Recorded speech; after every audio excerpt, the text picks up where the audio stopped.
آج ہمارا ان لوگوں کا ذکر جو ہے وہ درس قرآن و سنت کا حصہ ہوگا جو اللہ کی بخشش سے محروم رہیں گے۔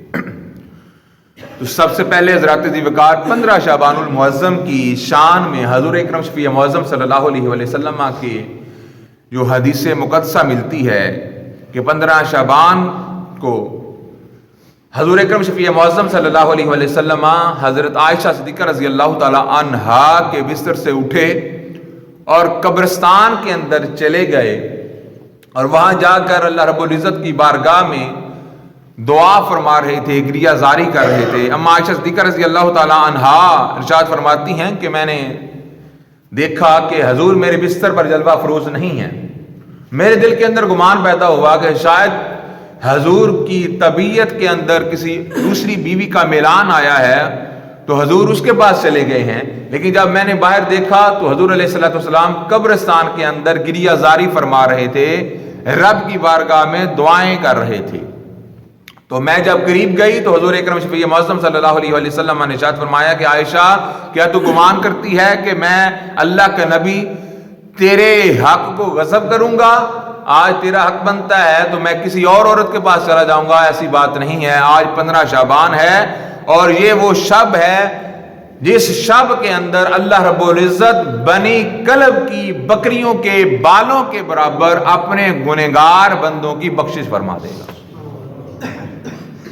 اس کی بڑی فضیلت ہے۔ اس کی فضیلت کے حوالے سے اور بڑے اقوال ملتے ہیں، دامن وقت میں گنجائش نہیں ہے، اشارہ کرتا چلا جاؤں گا کہ یہ جو شب ہے یہ 400 سال کی عبادت سے افضل ہے۔ اس شب کے اندر کوئی 2 رکعت نفل پڑے گا اس کو رب 400 سال کی عبادت سے زیادہ ثواب عطا فرما دے گا۔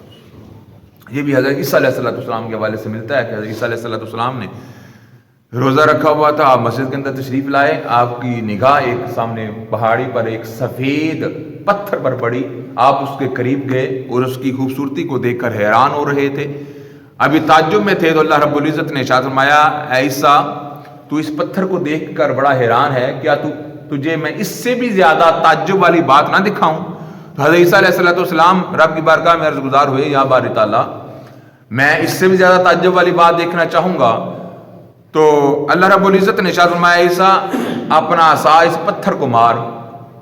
تو حضرت عیسیٰ علیہ السلام نے جب اس سفید پتھر کو اپنا عصا مارا تو وہ 2 ٹکڑے ہو گیا۔ جب وہ پھٹا تو اس کے اندر ایک بزرگ عبادت کر رہا تھا اور پتھر کے اندر ہی اس کا ایک طرف عصا پڑا تھا اور ایک طرف انگوروں کا ایک گچھا تھا۔ حضرت عیسیٰ علیہ السلام ارشاد فرماتے ہیں کہ میں نے اس بزرگ سے پوچھا کہ یہ کیا معاملہ ہے اور آپ کب سے اس پتھر کے اندر موجود ہو؟ تو اس بزرگ نے جواب دیا کہ اے اللہ کے نبی عیسیٰ یہ میرا عصا ہے، یہ جو انگوروں کا گچھا ہے یہ میری خوراک ہے اور میں 400 سال سے اس پتھر کے اندر اپنے رب کی عبادت کر رہا۔ گویا رب بہت بڑا رازق ہے، وہ رزق دینا چاہے تو پتھر کے اندر بھی رزق دے سکتا ہے۔ تو اللہ رب العزت کے پیارے عیسیٰ علیہ السلام پھر رب کی طرف متوجہ ہوئے اور اپنی حیرانگی کا اظہار کیا۔ تو اللہ رب العزت نے ارشاد فرمایا کہ عیسیٰ اس سے بڑھ کر تجھے میں حیرانگی والی بات نہ بتاؤں؟ تو اللہ رب العزت کے پیارے عیسیٰ علیہ السلام رب کی بارگاہ میں عرض گزار ہوئے یا باری تعالیٰ یہ تو بہت بڑی حیرانگی والی بات ہے اور یہ تو بڑا اعلیٰ اور عمدہ بندہ ہے، بڑا خوش نصیب ہے جو 400 سال سے تیری عبادت اور ریاضت کر رہا ہے، گناہوں سے بچا ہوا ہے، تیری رضا کے سائے کے تلے ہے، اس سے بڑی خوش نصیبی اور کیا ہو سکتی ہے؟ تو حضور اکرم شفیع معظم صلی اللہ علیہ وسلم کے پیارے امتیوں سنو، اللہ رب العزت نے ارشاد فرمایا اے عیسیٰ میں ایک رات اپنے محبوب کی امت کو عطا فرماؤں گا جو کہ 15 شعبان کی رات ہوگی۔ اس رات کو میرے محبوب کی امت میں سے کوئی اگر 2 رکعت نفل پڑے گا میں اس کو اس بندے کی 400 سالہ عبادت سے زیادہ ثواب عطا فرماؤں گا۔ تو حضرت عیسیٰ علیہ السلام نے خواہش کا اظہار کیا کہ کاش میں بھی باری تعالیٰ تیرے اس محبوب کے امت میں سے ہوتا، میں بھی تیرے محبوب کا امتی ہوتا۔ تو یہ بہت بڑی عبادت کی رات ہے، اس کے اندر عبادت کرنی چاہیے اور رب کی نافرمانی سے بچنا چاہیے۔ اسی میں ایک عملی پہلو بھی لے لیں کہ 15 شعبان کو یہ جو ہم پٹاخے پھوڑتے ہیں، آتش بازی کرتے ہیں، یہ حرام ہے، اس لیے اپنے بچوں کو آتش بازی کے لیے پیسے نہیں دینے، یہ پٹاخے پھوڑنے کے لیے، انار لانے کے لیے، اس طرح کی جو خرافات ہمارے معاشرے کے اندر اب رائج ہو گئی ہیں، ان سے بچنا ہے۔ یہ تو عبادت کی رات ہے، تو یہ تو گریہ ازاری کی رات ہے، اس کی بڑی فضیلتیں ہیں، آگے میں جا کے جمعۃ المبارک میں پیش کروں گا۔ میں نے صرف وہ 5 لوگوں کا ذکر کرنا ہے تاکہ اگر ان میں سے کوئی یہاں پہ بیٹھا ہوا ہے، ہو سکتا ہے میں ہی کیوں نہ ہوں، آپ کیوں نہ ہوں، تو ہم اپنی اصلاح کر لیں۔ یہ بخشش والی رات ہے، یہ وہ رات ہے جس کے اندر اللہ رب العزت بنی کلب کی بکریوں کے بالوں سے بھی زیادہ اپنے گنہگار بندوں کو بخشے گا، مگر 5 لوگ ایسے ہوں گے جو اس بخشش والی رات میں بھی رب کی رحمت اور رب کی مغفرت سے محروم رہیں گے۔ ان میں سے پہلا مشرک، جو بندہ اللہ کی ذات سے کسی کو شریک ٹھہرانے والا ہے، رب کی ذات کے ساتھ شرک کرنے والا ہے، وہ بندہ اس رات کو بھی بخشا نہیں جائے گا۔ شرک بہت بڑا گناہ ہے، باقی جتنے بھی گناہ ہیں رب چاہے گا تو معاف فرما دے گا، مگر مشرک کو رب کسی صورت میں معاف نہیں فرمائے گا۔ اس لیے اپنے عقائد کو درست رکھنا ہے کہ ہر شے پر قادر جو ہے وہ اللہ رب العزت کی ذات ہے۔ پالنے والا اللہ ہے، رازق اللہ ہے، اولاد دینے والا اللہ ہے، رزق دینے والا اللہ ہے، عزت دینے والا اللہ ہے، صحت دینے والا اللہ ہے۔ اللہ رب العزت ہر شے پر قادر و مطلق ہے، اس کی ذات کے ساتھ کوئی بندہ شریک نہیں ہو سکتا۔ اور ہم پیران عظام کی عزت کرتے ہیں، نیک لوگوں کی صحبت اختیار کرتے ہیں، تو یہ بھی اللہ کا حکم ہے، مگر ہم ان کو صحیح معنی میں عطا کرنے والا داتا یا مشکل کشا نہیں سمجھتے۔ اصل میں مشکل کشا صرف اللہ رب العزت کی ذات ہے، جس کے پاس بھی جو کچھ ہے وہ رب کی عطا کرتا ہے، کسی کی ذاتی اپنی کوئی طاقت نہیں ہے۔ اس عقیدے کو اپنے دلوں میں جگہ دیں، شرک سے بچیں۔ دوسری، یہ بھی بڑی اہم بات ہے، حضور علیہ الصلوۃ والسلام نے ارشاد فرمایا، جو بندہ بغض رکھنے والا ہے، حسد رکھنے والا ہے، کینہ پرور ہے، رب اس شخص کی بھی اس مغفرت والی رات مغفرت نہیں فرمائے گا۔ بغض کینہ کیا ہوتا ہے؟ اپنے کسی بھائی کی طرف سے اپنے دل کو کھٹا رکھنا، برا رکھنا، کسی کا برا چاہنا، کسی کے نقصان میں خوش ہونا، اور کسی کے نقصان کی چاہت اور خواہش رکھنا، یہ ہوتا ہے بغض، یہ ہوتا ہے حسد، یہ ہوتا ہے کینہ۔ تو جو بغض، حسد اور کینہ پرور انسان ہوگا، اللہ رب العزت اس کی بخشش نہیں فرمائے گا۔ اور آج دیکھیں، آج یہ معاملات جو ہیں وہ کثرت سے نظر آتے ہیں کہ بلا وجہ لوگ حسد رکھتے ہیں، بغض رکھتے ہیں، کسی کی برائی کے اندر خوش ہوتے ہیں، کسی کو کوئی کامیابی مل جائے، کسی کی رزق کے اندر کوئی فراوانی آ جائے، کوئی بڑی گاڑی لے لے، کوئی اچھا مکان بنا لے، کسی کا نظام بہتر ہو جائے، تو رشتہ دار یا عزیز و اقارب یا دوست محلے دار، عزیز و اقارب جاننے والے خوش نہیں ہوتے، بلکہ کسی کا نقصان ہو تو خوش ہوتے ہیں، چنگا ہو جائی ایسے لائق صحیح رب نے میچے رکھے آئی۔ اس طرح کی باتیں ہم جو ہیں وہ کرتے ہیں، یہ نہیں دیکھتے کہ اس سے ہمارا اپنا نقصان ہو رہا ہے، ہم گنہگار ہو رہے ہیں، ہماری نیکیاں ضائع ہو رہی ہیں، اللہ کے ہاں ہمارا مردود بندوں کے اندر شمار ہو رہا ہے۔ ہم صرف اپنی ذات کی تسکین کے لیے، یہ بغض کی علامت ہے، کسی کی نقصان کے اندر، کسی کی پریشانی کے اندر بندہ خوش ہو، بلکہ مسلمان تو وہ ہے جو دوسرے مسلمان بھائی کی مشکل کے اندر، پریشانی کے اندر پریشان ہو جاتا ہے۔ حضور فرمایا مسلمان ایک جسد واحد کی حیثیت رکھتا ہے، کہ جس طرح اگر پاؤں میں کانٹا چبھے نا، کنڈا پاؤں جے پیر سے لگتا ہے تے آنسو اکھ چ آ جاتا ہے، پورا جسم بےتاب ہو جاتا ہے، اس طرح مسلمان کا بھائی ہے۔ انما المؤمنون اخوہ، مومن ایک دوسرے کا بھائی ہے۔ اگر کسی ایک مومن کو، ایک مسلمان کو کوئی نقصان پہنچتا ہے، تکلیف پہنچتی ہے، تو دوسرا مسلمان اس کی تکلیف کو محسوس کرتا ہے اور اس کے غم کے اندر شریک ہوتا ہے اور اس کی پریشانی کو دور کرنے کی کوشش کرتا ہے۔ تو اس لیے کبھی کسی کا حسد نہیں کرنا، کبھی کسی سے بغض نہیں رکھنا، کبھی کسی سے کینہ نہیں رکھنا۔ اگر کوئی آپ کے ساتھ زیادتی کر دیتا ہے، آپ کی دل آزاری کر دیتا ہے، آپ کے ساتھ کوئی ظلم کر بیٹھتا ہے، تو اللہ کی رضا کے لیے اس کو معاف کر دیں۔ آج اگر آپ مخلوق خدا کو رب کی رضا کے لیے معاف کریں گے تو اللہ رب العزت بروز محشر آپ کو معاف عطا فرمائے گا۔ اللہ رب العزت آپ کو معافی عطا فرمائے گا، اللہ تعالیٰ آپ کو معاف فرمائے گا۔ اس لیے بغض نہیں رکھنا، حسد نہیں رکھنا، کینہ نہیں رکھنا، اور ناراض نہیں رہنا۔ مسلمان دوسرے مسلمان سے زیادہ 3 دن سے زیادہ ناراض نہیں رہ سکتا۔ حضور نے فرمایا اگر کوئی 3 دن سے زائد ناراض رہا اور اسی ناراضگی کی عالم میں اس کی موت ہو گئی، رب اس کو جنت نہیں جہنم وارد کر دے گا۔ اس لیے کسی سے ناراض نہیں رہنا۔ کوئی معافی طلب، کل بھی بات ہو رہی تھی کل ہوئی تھی پرسوں ہوئی تھی، کوئی معافی طلب کرنے کے لیے آپ کے در پر آتا ہے، دروازے پر آتا ہے، تو اللہ کے لیے، اللہ کی رضا کے لیے اس کو معاف کر دے۔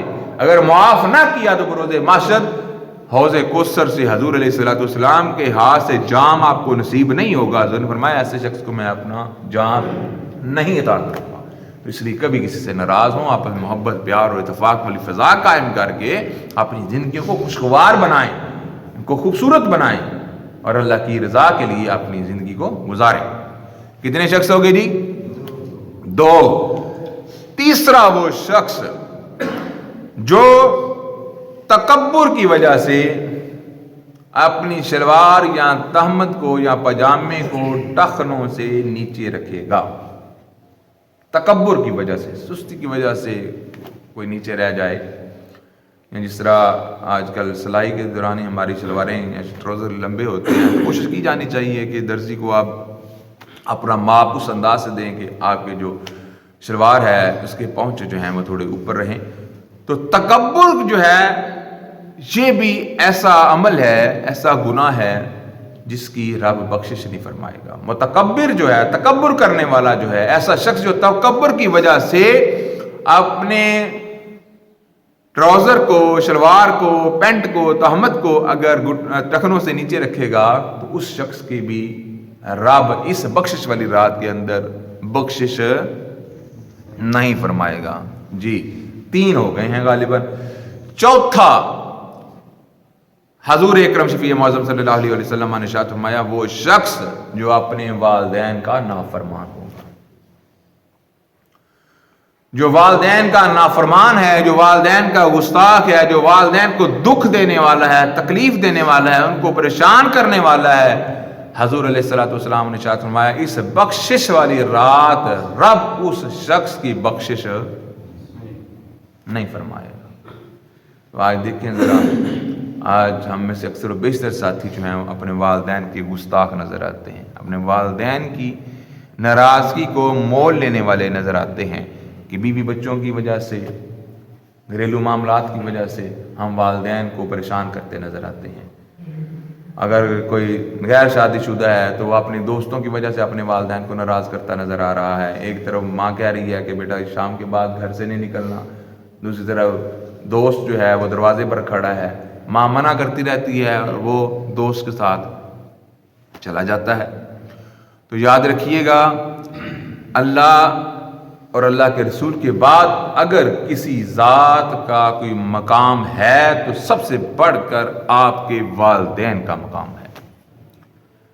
آج اکثر لوگ پیروں کے در پر حاضر ہوتے ہیں، جا کے ان کی قدم بوسیاں کرتے ہیں، ان کی عزت و تکریم کرتے ہیں، ان کی خدمتیں کرتے ہیں، اور اپنے بوڑھے والدین کو گھر میں اکیلے چھوڑ کر چلے جاتے ہیں۔ یاد رکھیے، آپ کے لیے دنیا میں اگر سب سے بڑا کوئی پیر ہے تو وہ آپ کے والدین ہیں۔ پیر کی دعا ہو سکتا ہے آپ کے حق کے اندر قبول ہو یا نہ ہو، اور جو بندہ اپنے والدین کو نافرمانی کر کے، والدین کو ناراض کر کے پیروں کے پاس جائے گا، اس کی دعا تو قطعاً قبول نہیں ہو سکتی، اور نہ ہی پیر کی دعا اس کے حق کے اندر قبول ہو سکتی ہے۔ یاد رکھیے گا، سب سے بڑے پیر اگر کائنات کے اندر ہیں تو بندے کے والدین ہوتے ہیں، اور اگر کائنات کے اندر کوئی ایسی ہستی ہے جس کی دعا رب رد نہیں کرتا تو وہ والدین کی اپنی اولاد کی حق کے اندر دعا ہے. پیر کی دعا کی کوئی گارنٹی نہیں ہے کہ قبول ہوگی نہیں ہوگی، لیکن والدین جو اپنی دعا اپنی اولاد کے لیے کرتے ہیں، والدین کی اپنی اولاد کے حق کے اندر کی گئی دعا اللہ رب العزت قبول و منظور فرما لیتا ہے. والدین چاہے گنہگار کیوں نہ ہوں، والدین چاہے بے نمازی کیوں نہ ہوں، والدین کے اندر 100 لغزشیں کیوں نہ ہوں، لیکن پھر بھی وہ والدین اپنی اولاد کے لیے سب سے زیادہ عزت والے اور احترام والے اور مقام والے ہیں. اس لیے اپنے والدین کو راضی کریں، اپنے والدین کی خدمت کیا کریں، اپنے والدین کی خوشنودی حاصل کیا کریں. جب گھر سے نکلیں تو اپنے والدین سے دعائیں لے کے نکلا کریں، اپنے باپ کے ہاتھ کو چوما کریں، اپنے ماں کے قدموں کو چوما کریں. مسلے پر کھڑا ہوں، تہجد کے وضو سے آپ کو نماز پڑھائی ہے، ابھی وضو قائم ہے. الحمدللہ اللہ کا بڑا احسان ہے. میں جب گھر سے نکلتا ہوں اپنے ماں کے قدموں کی، اپنے ماں کے پیروں کی تلیوں کو چوم کو نکلتا ہوں اور اپنے باپ کے ہاتھ کو چوم کے نکلتا ہوں. جو بندہ اپنے والدین کو راضی رکھتا ہے، جس کے پیچھے اپنے والدین کی دعائیں، اللہ کی قسم اٹھا کہہ رہا ہوں، اس کو دنیا کوئی نقصان نہیں پہنچا سکتی. وہ اس کی عزت کا تماشا لگانا چاہے، اس کو ذلیل کرنا چاہے، اس کو خوار کرنا چاہے، اس کو پریشان کرنا چاہے، کوئی دنیا کی طاقت اس کو نقصان نہیں پہنچا سکتی جس کے پیچھے ماں کی دعائیں، باپ کی دعائیں موجود ہیں. اس لیے جب موسیٰ کلیم اللہ کی والدہ کا انتقال ہوا تو آپ کوہ طور پر جانے لگے تو ہاتھ پہ غیب سے آواز آئی تھی، موسیٰ اب ذرا سنبھل کے آنا. وہ ہاتھ جو تیرے لیے دعا کیا کرتے تھے اب وہ قائم نہیں رہے، دنیا میں نہیں رہے. تو ماں کی دعا جو ہے اس سے بڑی اور کوئی نعمت نہیں ہو سکتی. میرا موضوع نہیں ہے، ورنہ والدین کی شان کے حوالے سے گفتگو کرتا. تو یاد رکھیے گا ظاہری حیات کے اندر بھی والدین اللہ رب العزت کی سب سے بڑی نعمت ہیں، اور جب والدین چلے جاتے ہیں پھر بھی اگر بندے کے لیے رب کی سب سے بڑی کوئی نعمت ہے تو وہ ایمان کی دولت کے بعد والدین ہیں. وہ اپنے والدین کی قبر پر جائے، اس کے جانے سے بھی رب اس کے گناہوں کو معاف فرمائے گا اور اس بندے کو اپنے نیک بندوں کے اندر شمار کر دے گا. حدیث پہ پیش کرتا چلا جاؤ، من زار قبر ابویہ احدہما او کلاہما فی کل جمعۃ غفر لہ وکتب برا. آج جمعہ تو حضور نے فرمایا جو شخص اپنے والدین کی قبر کی زیارت کرتا ہے، ایک چلا گیا احدہما، ایک چلا گیا ایک کی قبر میں جائے، او کلاہما دونوں چلے گئے دونوں قبر میں چلا جائے.